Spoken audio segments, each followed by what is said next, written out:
What's going on, everybody? It's Matt, aka the Lumberjack Landlord, here with his good buddies, the three amigos, the other 2/3 of the amigos. Let's bring them in. Dion, how's it going, my friend? Howdy, doing great. I'm ready for round two. Exactly. Zoob? Oh, well, man, look forward to this. Every day is Saturday for that guy. Pretty got it. nice.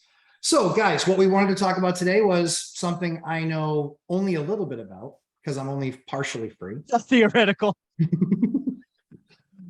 Who's to say I can't speculate? So we want to talk about financial freedom, what we gave up to get there, and really kind of just talk through that. So Dion, this was a topic that you'd brought up, and I know it was mainly so I had to talk about still having a job. So why don't we let you kick us off?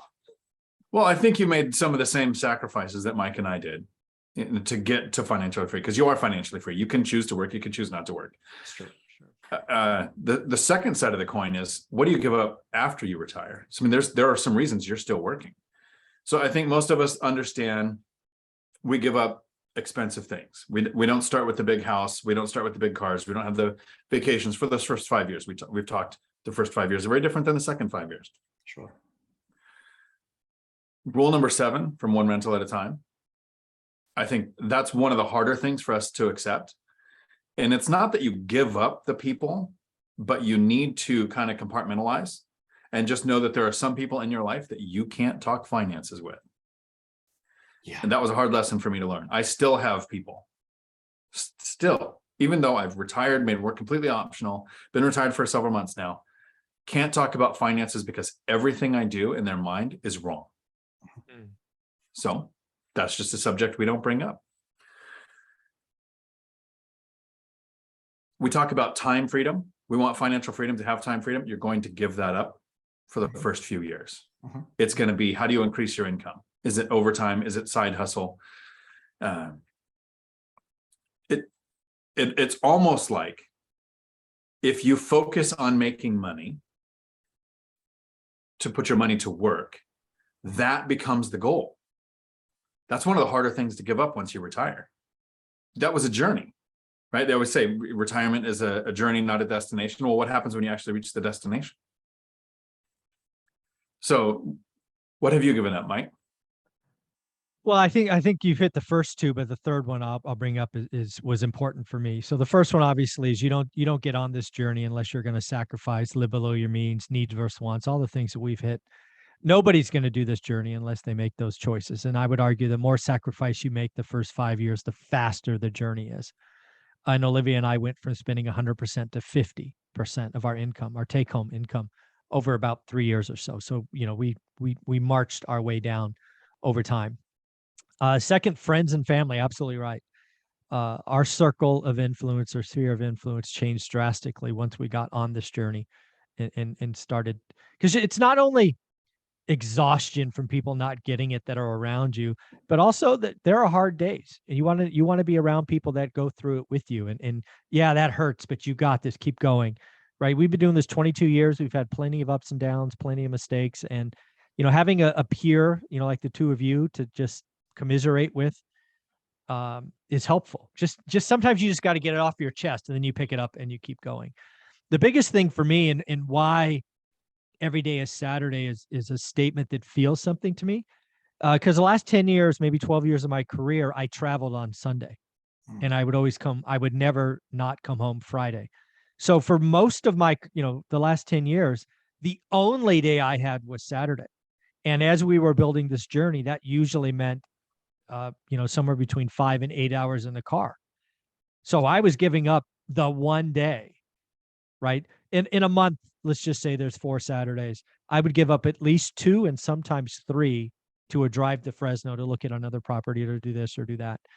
So, and again, as a person who doesn't travel well, to then go spend a Saturday doing that, and it was a, looking back on it, I couldn't have done it any other way, but I don't think a lot of people make that choice. I think a lot of people would make excuses and, oh my God, I just got off a plane at 2 a.m. from Japan. How can I get in a car at 6 a.m. and drive to Fresno? I'm going to fall asleep. No, you stop at 3 Starbucks and, just keep going, go look at 2 more homes. And so, yeah, I every day is Saturday it's not a cute saying. I say that, and that means something to me because that was the only day I had to, you know, be a human. Otherwise, I was trying to sell software with a big ass quota around my neck, or you know. So yeah, it's I gave up Saturdays, which is really something for a long time.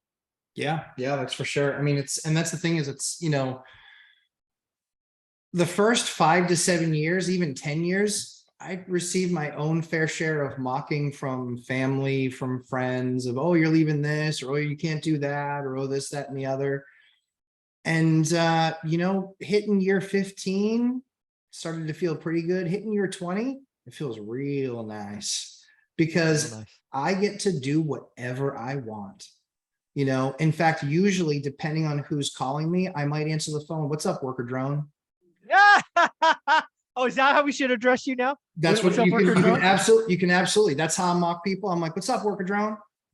What's Oh, I up? like it. How's I like it.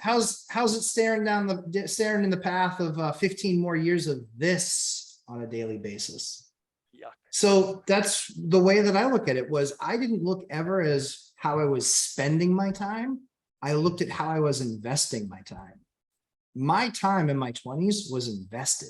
It was invested in myself. It was invested in my businesses. Even if a business had failed, let's just say it had, I would have learned a ton. But I invested my time in my 20s so I could start to see returns on those investments in my 30s. And now in my 40s, it's ridiculous. It's off the charts. I have a life that I never imagined I would have, ever, ever, ever. It's one of the things where I'm in the top 20 size-wise of landlords, not this size, but portfolio. Probably both. Probably Yeah. both. No, I'm probably top 5% in size, but top 20 in landlord portfolio size. I never would have guessed that because all those players that are in the top 10 are all multi-generational. Yeah, you built this all by yourself. They're One brick at a multi-generational. time. Yeah. And so it's like when we get in and when we pop into that top 10, I'll be the only one that's not multi-generational. Now, my kids won't be able to say that, but I'm pretty sure they rather have the head start. Yeah, I think so. Dion, thoughts? So here's the question, Matt. Are you ready to lose some of these things? Mhm. First, a schedule.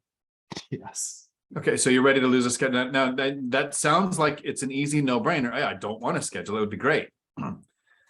But when you don't have a schedule, your schedule becomes 1,000 times more important. Yeah, because If a person right, knows I work discipline, Monday through accomplished. Friday, Sure. here's this meeting happens on this day of the week. But if you don't have anything until next Wednesday, when you're meeting somebody to go to the waterfalls to record some videos, and that's the only thing you have next week. If you don't write that down and have reminders on your phone like the day before, your schedule actually becomes more important than when you had a schedule. The second thing you're going to give up, you said you get that call from that coworker and you go, what's up, worker drone or whatever you call them? Worker drunk, yes. Work drama, that office space interaction. Sure. I mean, yes, people like us, we're going to get that with each other, the way we interact. That's Sure. kind of, we're getting that work drama. But the other people who are going to retire from work, you lose that social interaction. Mhm. Not everybody has kids to raise, the family. So you have that. Kids will be out of the house eventually. So you give up that interaction with coworkers. You are currently, even though I know you're a sarcastic person, you're a very caring person. When that worker drone calls you with a problem, you fix it. Yeah. Oh, yeah. Or you give them the tools to fix it. You teach them how to fix it so they don't, repeat it, right? Mhm. That I'm helping somebody. Sure. It's a big part of work. Yeah. I ran a trucking school, trained Yeah. 2,000 people a year to get jobs, ran a nonprofit to get jobs, not helping them people anymore. Mhm. Literally, somebody could call you right now that works in your industry and says, hey, I lost my job last week. And you can go, I can either hire you, right? You could probably hire somebody with your position, Sure. or you can make the call to somebody that could hire them. Yes. What about when that's gone? You can no longer be the I'm going to get someone a job person. So you lose the title, Mhm. you lose the responsibility. All of that goes away when we retire. Yeah. How are you going to handle that? I will get a card that says no longer executive vice president. Is probably how we'll start that. I have to get one of those. No longer CEO of this company. Right. So that way we can put people on notice. I think having run teams for over a decade, I can tell you that being in senior leadership is much like being a father, except I can put my kids in timeout. And so the equivalent for that for employees is more difficult. And because they're adults and there's mutual respect there, it's a different conversation. You can't get away with usually just because I said so. But yeah, I think I think the key for me has been doing them both in tandem for as long as I have. I really feel like, and that was something that was really important to me. I really feel like it's going to be that natural progression. And I would see, honestly, like Mike having a tougher time with that because he doesn't have his day to fill with the management of the properties and growing it and fine tuning it and optimizing it. And so for me, that actually, I believe what it does is it makes me no longer a W-2 employee, but it makes me a phenomenal hands-on operator of the business that can truly give everything the attention that it needs. So I'm interested to see if it's one of those things. But Mike, what are your thoughts? What? No, I agree 1,000%. Your transition will be easier than mine was. Mine was sudden. Yours won't be. You have a way to fill your day. I had no purpose. I didn't. I left. I went to work excited by my next year, and then 15 minutes later, in a moment's, I did not do it the right way. It was fun. Don't get me wrong.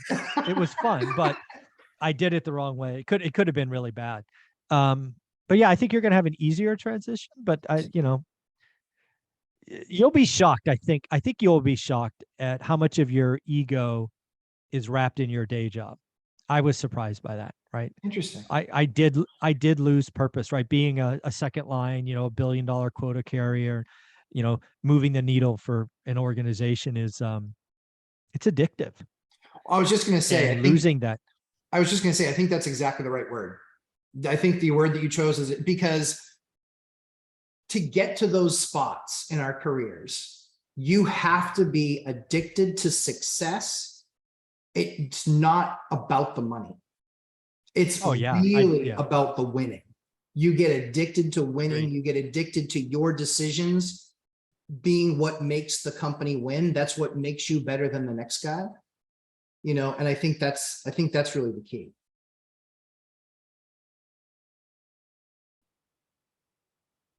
Oh, did we lose you?